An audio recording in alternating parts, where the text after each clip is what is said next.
Verse 38, Ulladhu narpadhu anubandam, supplement to 40 verses on reality given to us by Sri Ramana Maharshi. தானன்றி யாருண்டு தன்னை யார் என் சொல்லின் தன்னைத்தான் வாழ்த்துகளும் தாழ்த்துகளும் தான் என்ன தான் பிறர் என்று ஓராமல் தன்னிலையில் பேராமல் தானென்றும் நின்றிடவே தான். In this also, Sri Bhagavan is talking about modification of one's ego. தானன்றி யாருண்டு, apart from the oneself, who else is there? So he is asking, he is challenging the dualistic idea of I am separate and others are separate, I am separate and God is separate, and so on. So he is saying, apart from the self, who else is there? தானன்றி யாருண்டு, தன்னை யார் என் சொல்லின் என். How does it matter if anybody passes any comment on you? How does it matter who says what about you? He says, be sure that you are Atman. That is the point. If you are identified with the psychological sense of I, bodily sense of I, then you are subject to this reputation, disreputation, scandals, scam, etc. People disparaging you. All that comes once we are identified with the body. But through practice, slowly, if you go on affirming that I am the one Atma, which is functioning as all others too, not only this body, that one is appearing as all other bodies too, all other material objects in the universe too, the entire universe too. If you are convinced, slowly our ego gets modified. Because this truth, this Advaitic truth, alters our human psychological states. There is one psychologist in Pondicherry called Pulkit Sharma. In one of his articles, he wrote that spirituality alters psychology. I think this is what he means by it. Slowly, if you are abiding in our original nature, we will not give importance to the psychological sense of it. We will not care who does what to us. தானன்றி யாருண்டு தன்னை யார் என் சொல்லினேன் தன்னைத்தான் வாழ்த்துகிடும் தாழ்த்துகிடும் தான் என்ன. How does it matter if someone praises you, extols you, or someone puts you down? How does it matter?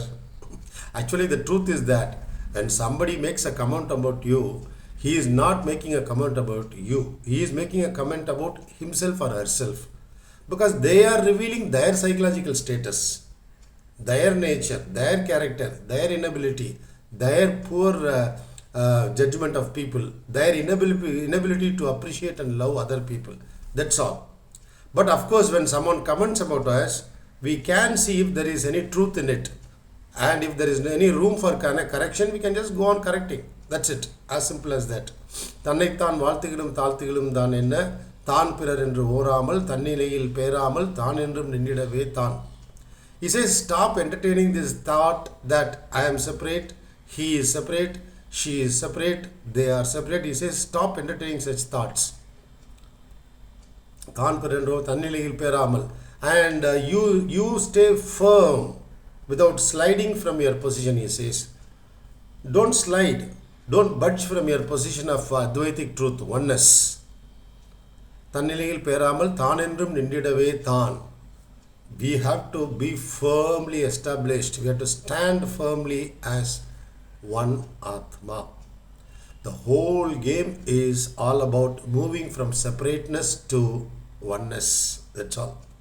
What is the Advaitic conclusion? As Vivekananda said, Swami Vivekananda said, one only exists. It appears as God, world and Jiva, individual. Why is this drama? In Devi Kalotram he says, when he talks about Brahman, he says it is that Brahman which appears as Nirguna Brahman, Brahman without any attributes, and it is the same Brahman which appears as Saguna Brahman, which is Ishvara, the Lord of the universe, the force, the power behind all material creation.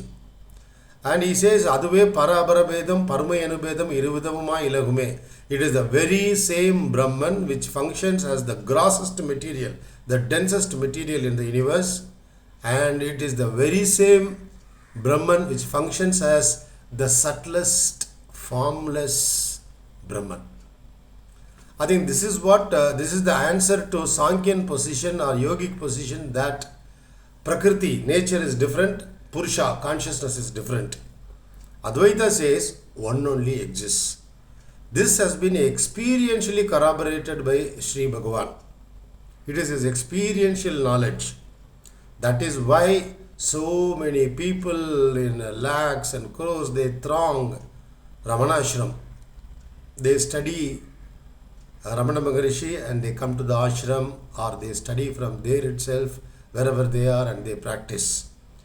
Because this truth is so powerful, but theoretically, if someone says it is the formless infinite which functions as the form too, we cannot digest this truth. And unless it is corroborated by the experience of a jnani who has been so close in time, just recently in 1950 shed his body, and there are videos of Bhagavan. So Bhagavan is not an unbelievable phenomenon. He is very much believable. Yeah, we visited the ashram, the same place in which his body moved about. We see his photographs, we see his videos. So the message is that you go on separating yourself from this limited bodily identity and move to oneness, literal oneness. And it is oneness which pervades the entire physical universe. How can one material pervade another material? For example, this is a bottle. Can this go and pervade this cell phone? Can this bottle pervade this material object? It cannot.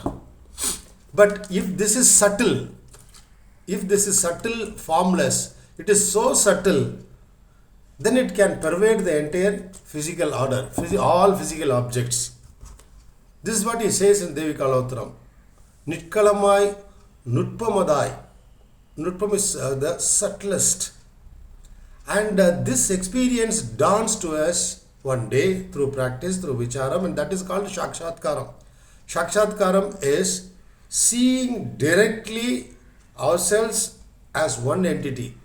That is not through the physical eye, through the eye of jnana, he says. Onrana than ellamayulladai tan jnana kandinal tan ganban endre tari. He says in Devika Lotra, in I think Atma Bodham, he says, Onrana tan, the person who is doing vicharam has become one. He has realized his oneness nature. And after that he comes to know that it is that one nature which is everything, which functions as everything, including the physical objects in the universe, the physical universe, and the subtlemost formless nature. So it is like saying, you are saying, hey, I have become the entire universe. The entire universe rests on my shoulders. Then can you refer to your body in this situation? Can you say that your body has become the entire universe? It is impossible. Can we stretch this body endlessly? It is not possible. It is that formless, subtle nature. Where is it? Right now inside you and inside me. Inside everyone, including an amoeba, a mosquito, a fly, a tiger, an elephant, a stone, a tree, a star. In everything, within everything, there is this Brahman. And that remains still, endless and still. That is why correspondingly in our mental states, in our psychological states, what is equated to mukti, liberation, is stillness of mind. Bhagavan often used to quote this from the Bible, that be still and know that I am God. Being still is not just closing our mouth, shutting our mouth and remaining silent. That is not silence. The fan, the mental fan which is running inside us, somewhere between the two chests and above our abdomen, somewhere that fan is running, which is a factory, thought manufacturing factory, which churns out thoughts all the time. Through vicharam, to whom is this thought? Which is the birthplace of this thought? If you go on inquiring like this, the fan slows down and stops. That is silence. With me now, you can see, sometimes I get that silence, sometimes there is a rage, there is a storm of thoughts. But Bhagavan says, continue with your vicharam till you are established in absolute stillness and peace, and you experience your original nature, oneness. That is the criterion. Advaitam means there are no two. Then what about form and formless? Are in there two things? It looks like. It is an illusion. So if we do vicharam, if our mind is stilled for sufficiently long time, we will get an experiential realization of our oneness nature. Bhagavan's conclusion at his age 68 was that எப்போதும் உள்ளத வேகான்ம வஸ்துவே, whatever exists is that one Atma alone. That is what you are, that is what I am, this is what Advaitam. This happens over a period of time only. We should not be impatient. So in this verse he says, ignore what other people talk about you. First of all, be sure that you are Atman, Brahman. You are not this psychological sense of I, bodily sense of I. You are not the ego. If you are stuck at the level of ego, yes, reactions do come. We look for appreciation from others. If somebody condemns us, somebody talks down to us, we will get angry. He says, ignore everything. Because Bhagavan, when he lived on the hill, when he was in silence, unmoving, people used to, smear shit, human shit on his body. He never reacted. Later when people asked him, what did you do, Bhagavan? He said, what to do? I washed myself. And then they poured poison into his mouth when he was sitting silent. And that damaged his lips. But the poison went in, he says, no, it didn't do anything to me. But of course, the gums and lips were burnt. They have done so much of cruelty, those ignorant people on the hill. They have done lot of cruelty to Bhagavan, but he said, ignore. They are in their state. When a thief came to ashram, in Ramana ashram, since there was no money, the thief got angry. He gave a beating on the right thigh of Bhagavan. What Bhagavan said? Hey, if you are not satisfied, please give a beating on the left thigh too. And then Bhagavan offered, guys, there is no money, at least some food is there, you guys eat and go. So thieves ate and went.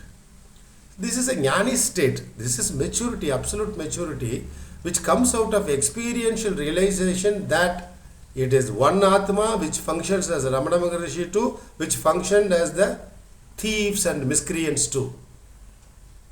This is the peak of maturity which comes from realization. Psychologically it is difficult to hold this position. But once realization dawns, we will know that it is I, the Atma, who functions as everything in the universe. Good people, bad people and so on. Well, let us think about it.